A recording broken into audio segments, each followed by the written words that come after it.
Historia Confidencial con Pacho O'Donnell y Felipe Piña. Hoy, Evita, la mujer más influyente de la historia argentina.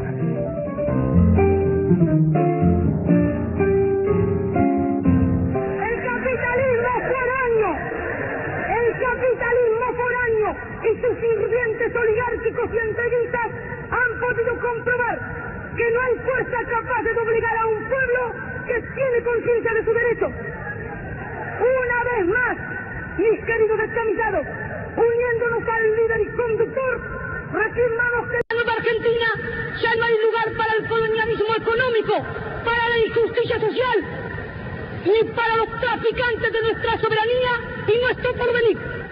¿Cómo les va? Hoy estamos sin Felipe, que está de viaje, y estamos con dos personas muy entrañables y absolutamente acertadas y adecuadas para hablar sobre un gran personaje de la historia argentina, que es Evita, la señora Eva Duarte de Perón.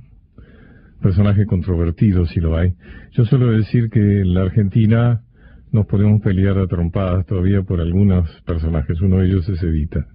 Otro es Rosas, ¿no es cierto? Sí. Otro es el Che Guevara, sí.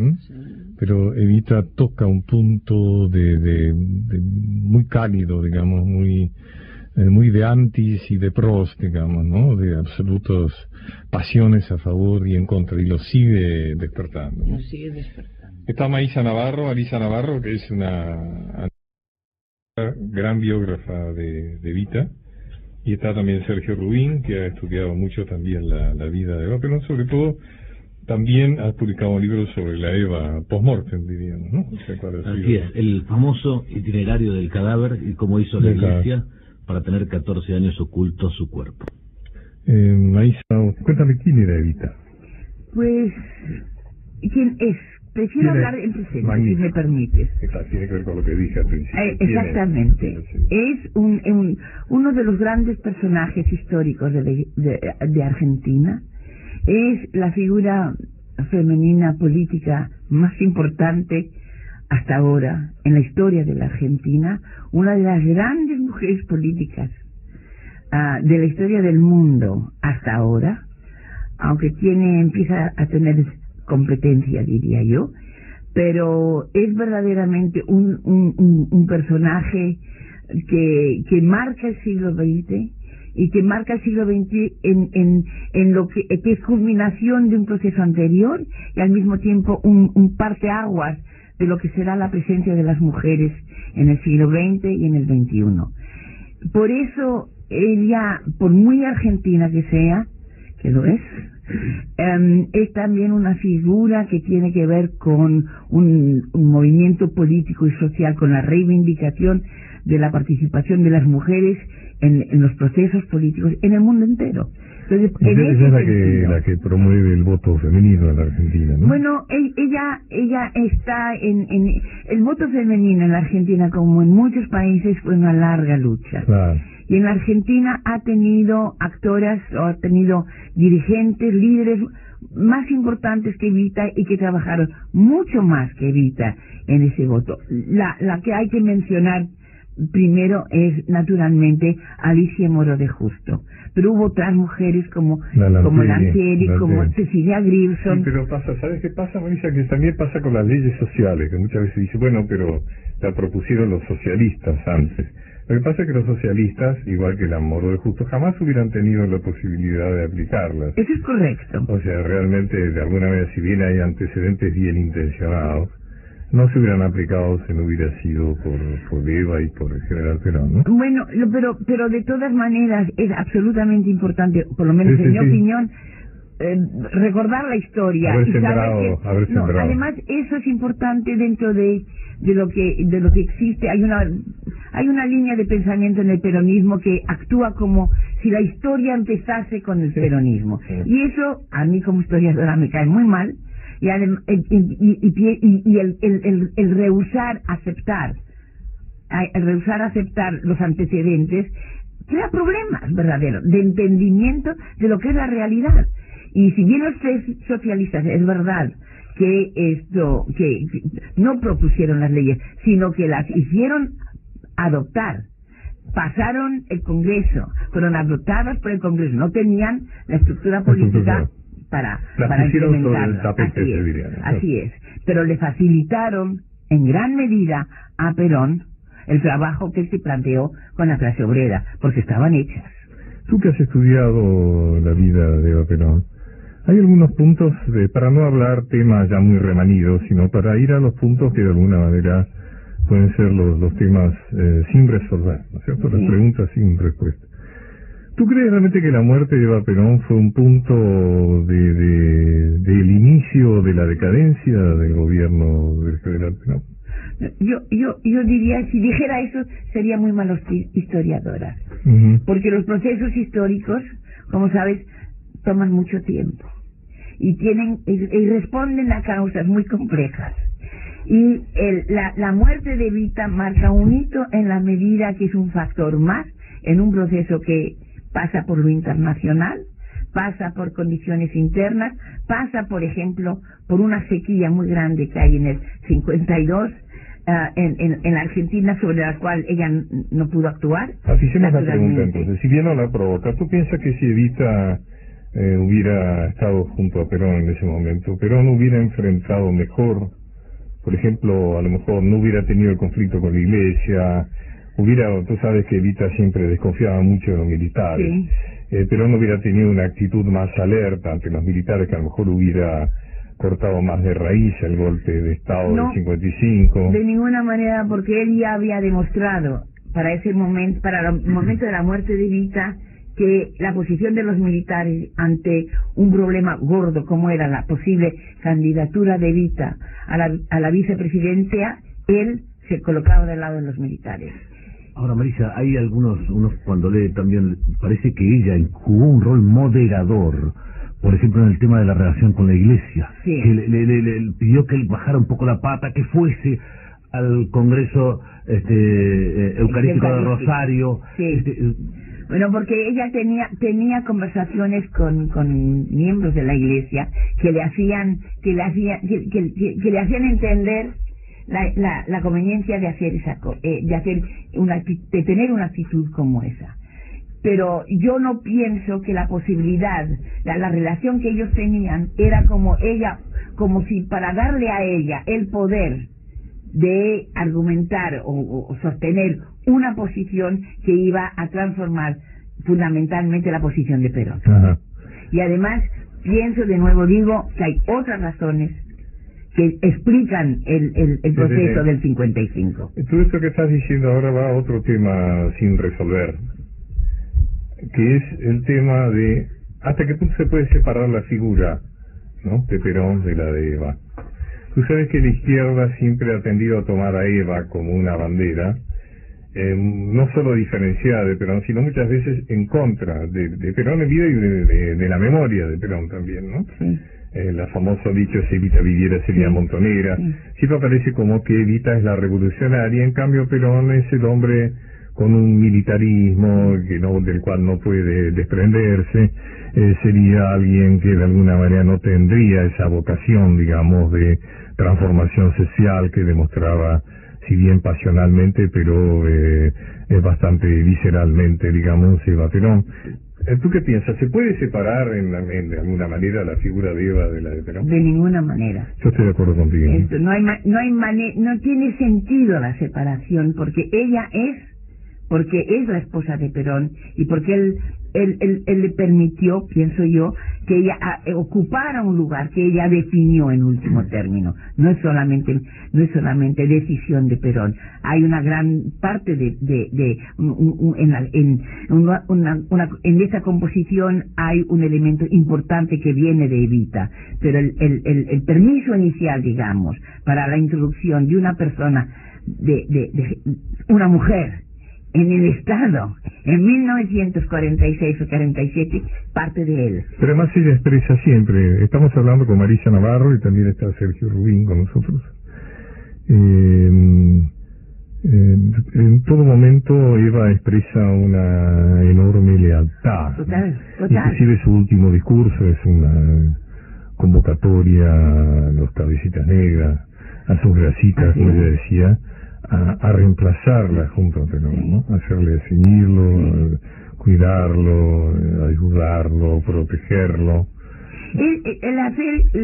Cuando la gente separa a Evita de Perón y hace esa pregunta, es como pedir a que ella traicione a Perón, traicionándose a sí misma, es decir, cometiendo una especie de harakiri político y personal, porque la unión con Perón era profunda, era no solamente, era personal y profundamente personal, y al mismo tiempo era política, y ella no concebía ni el cielo sin Perón, ni la vida sin Perón, ni la tierra sin Perón.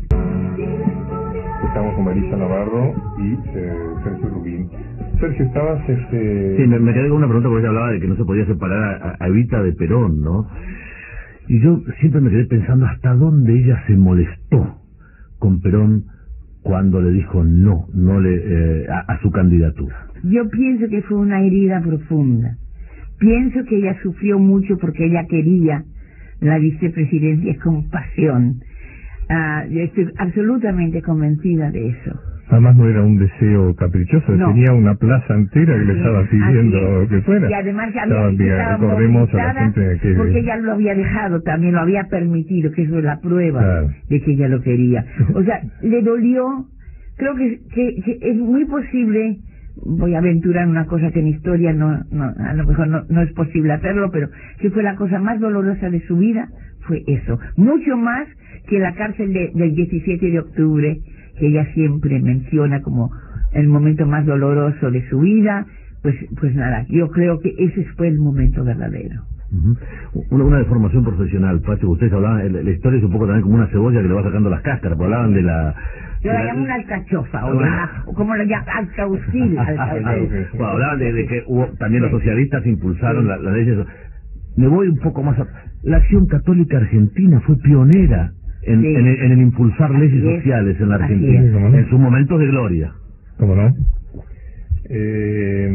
Bueno, ya que estamos en esto también, yo decía recién 17 de octubre, ¿cuál fue el papel verdadero de Eva Perón? Te estoy salteando preguntas, pero ya que te tengo acá, Marisa, y eres una persona tan estudiosa, digamos quién eres una persona, una historiadora, socióloga, cientista política.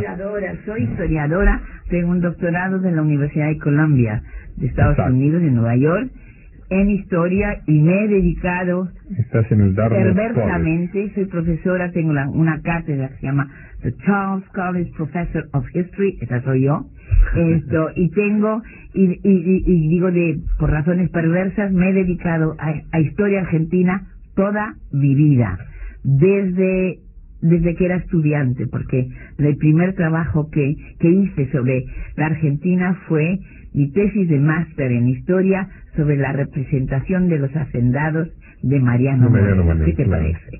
Y escribiste mitos y representaciones de los nacionalistas. Sí. Bueno, a ti te pregunto, justamente te hago una pregunta. ¿Cuál fue el papel de Eva Perón el 17 de octubre? Ninguno. Es decir, tuvo un papel personal, digamos. Ella fue la mujer que estaba al lado de Perón, que sufrió su encarcelamiento, que no sabía qué es lo que podía hacer, que estaba fuera del circuito verdaderamente en el cual se movieron las cosas, que estaban en la Secretaría, en el Departamento de Trabajo, la Secretaría de Trabajo, estaban en los sindicatos y estaban en la calle. Y ella, lo que ella quería era salvar a Perón, que no estuviera más en la cárcel, que no estuviera más en manos de sus enemigos. Y en el fondo fue tratar ella rescató al hombre de su vida, al hombre que ella amaba y que estaba en peligro, o trataba de rescatar, no necesariamente al personaje político. Ella era en esos momentos una mujer problemática para sectores militares, para sectores sindicales y para sectores de la sociedad argentina.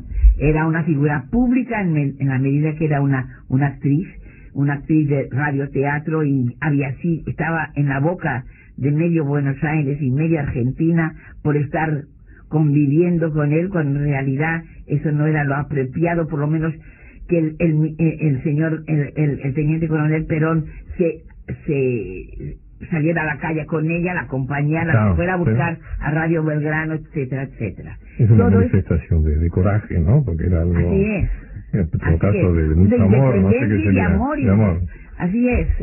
Perón en realidad estaba preso en Martín García, y a través de un engaño logra que sea transportado al hospital militar. Y desde el hospital militar va a Plaza de Mayo, cuando está toda la plaza, en el histórico 17 de octubre del 45, pidiendo su presencia. ¿Evita está en el hospital militar? No, ella fue al hospital militar y estuvo fuera. Eso es lo que yo he sabido. Ajá. Ella no estuvo adentro, estuvo afuera. Sin embargo, hay toda una serie de libros que dicen que estuvo adentro, cuando le gritó unas cosas que una dama en público no puede repetir, y por lo tanto yo no voy a repetir en la radio, pero está escrito en una serie de libros. Oye, Marisa, otro aspecto muy doloroso que seguramente va a empalmar con lo que vamos a hablar con Sergio. ¿Cómo fue el proceso de la enfermedad, Evita? El proceso de la enfermedad, pues es muy rápido, horriblemente rápido, cosa que yo no sabía. Porque el diagnóstico fue tardío. Así es. Fue rápido porque fue tardío. Ella no quería, tenía miedo a los médicos o tenía recelos de acercarse a los médicos, no quería que la examinaran, y fue tarde. Y la agarraron y ya era demasiado tarde. Fue un cáncer de útero. Sí. El que le revisa es Ivanišević, creo, ¿no? Sí. Pero después tiene que ser operada. La operación, claro, con el médico americano. En la medicina argentina no daba para eso, o trajeron al mejor cancerólogo que había en el mundo, que vino de los Estados Unidos en esos momentos. Se enredó con temas de Estado la enfermedad, ¿no? Diagnóstico, porque ella se enoja con Ivanišević, ¿no? Tiene la idea de que hay una conspiración, ¿no? Pero es que lo que pasa que ella tenía una especie de una visión paranoica de la sociedad, que es decirlo un poco duramente, pero ella era una visión maniquea de lo que son las cosas, y no podía salir de esa visión maniquea, que se explica por su propia vida, ¿verdad? Pero a ella le costaba pensar que ella se había enfermado, se iba a enfermar, y que los contras, como ella los decía, no habían hecho algo para que a ella le pasara algo, y no tenía confianza en la gente. Yo pienso que tenía un miedo a desaparecer.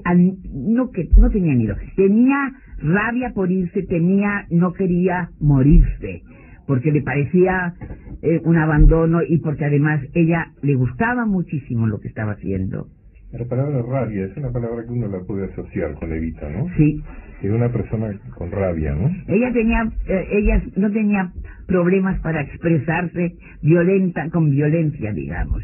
Y lo tenía incorporado a los discursos, claramente. Claro. Ella, la frustración que ella sentía... Era un instrumento político su rabia, ¿no? Así la usó consistentemente, diría yo. Y con gran efecto. Porque esa rabia se contraponía siempre con el discurso paternalista de Perón, con el discurso de orador de antiguo, digamos, un poco o clásico, con el pater familias que daba consejos, y venía ella como una ametralladora a alargar todo lo que tenía en el cuerpo y todas las rabias de este mundo, y anatemizar contra los amigos de la Argentina, mientras que él bendecía a todos. Claro. Y ese es la estructura de los discursos de... Él conciliaba y ella enardecida. Ahora, ella empujaba. Tendrá que ver con eso, que cuando ella desaparece, pero en muchos momentos ya no coincidia, sino que enardece, como tú dirías. Y hay un y momento... ahí aparece la quema de iglesias, el y bombardeo. Y llega un momento que él hace un discurso que nunca hubiera con el problema con la iglesia. Hace un discurso que con Evita nunca hubiera hecho. Era el discurso de Evita. El discurso de Evita, el de 5-1, es el que hubiera hecho ella. Y él hubiera salido de... Y él hubiera sido a contemporizar, a conciliar. Así es. Porque había sido desde un principio. Ahora, ella lograba llamar la atención notablemente, porque, digamos, la ponía, si quería hoy, digamos, sería una comunicadora fantástica. Es que lo era ya en aquel tiempo. Yo creo que estaba, pero a sabiendas. Así es. Ella tiene un talento, en un momento en que la radio se expande en la Argentina y se convierte en una herramienta muy importante de comunicación. Ella tenía, como muy poca gente, como un grupo pequeño de gente, ella tenía la habilidad de sentarse frente a esto y hablar lo más tranquilamente posible, porque su métier de actriz le había dado la tranquilidad ante el micrófono, y además, como desde la sección de propaganda, desde la presidencia, había individuos como Muñoz Astiri, que le escribía los libretos, primero en Radio Belgrano, y cuando va a la presidencia le escribe que ella hace en un primer momento, se lo escribió los de España y los primeros en la Argentina. Ella... ¿La razón de mi vida? La razón de mi vida es otra cosa. Pero no la escribió Muñoz Astiri, eso no, es lo que está diciendo. Esto es un español el que la escribió. Claro, porque muchas veces se le adjudica a Muñoz Astiri La razón de mi vida. Digamos que La razón de mi vida es un libro firmado por Eva Perón. Así es. Muñoz Astiri es el de los libretos de los novelones radiales, que empieza a escribirle los discursos políticos, usando fundamentalmente el mismo lenguaje de los novelones al contexto político. Y si él no las usa, ella cuando improvisa usa el lenguaje de los novelones. Y ella habla de amor en instancias donde en la Argentina, en términos políticos, no se habla de amor. Bueno, y no se sigue hablando. Y yo amo a Perón, lo amo a los descamisados, yo os quiero, moriré por vosotros. Es decir, hace declaraciones apasionadas de sus sentimientos, y esa es traducción de los textos radiales al lenguaje político. Y define igual que en las telenovelas el villano. Hay un villano. Así es. Hay un enemigo. ¿Es todo blanco hay una o negro? oligarquía. Y yo me rindo y vosotros estáis ahí y vosotros lo ayudasteis a Perón, por lo tanto vosotros soy yo soy vosotros, y estamos todos en el corazón de Perón. ¿Contra los enemigos, los ventepatrias, los comunistas, los imperialistas, los oligarcas y todos los demás. ¿Ella no tenía miedo que todo eso se le volviera en contra por aquello que cosecha, siembra vientos, cosecha tempestades?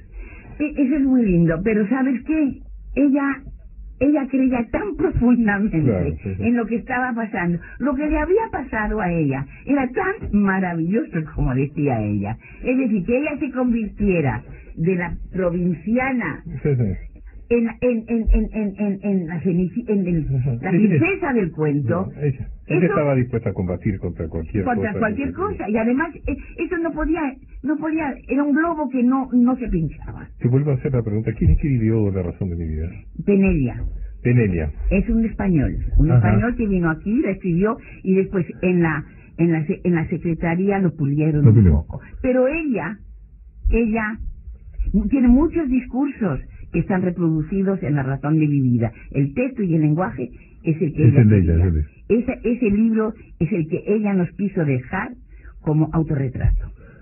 Marisa, muchísimas gracias. Ha sido un placer. Esperemos, cada vez que vengas a Buenos Aires, te vamos a invitar a que vengas Muchas gracias. Al programa. En serio, muy honrado de tu visita.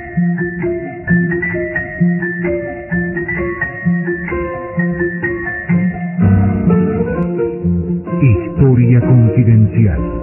Operación técnica Rubén Sandoval. Puesta en el aire Claudio Díaz Colodrero.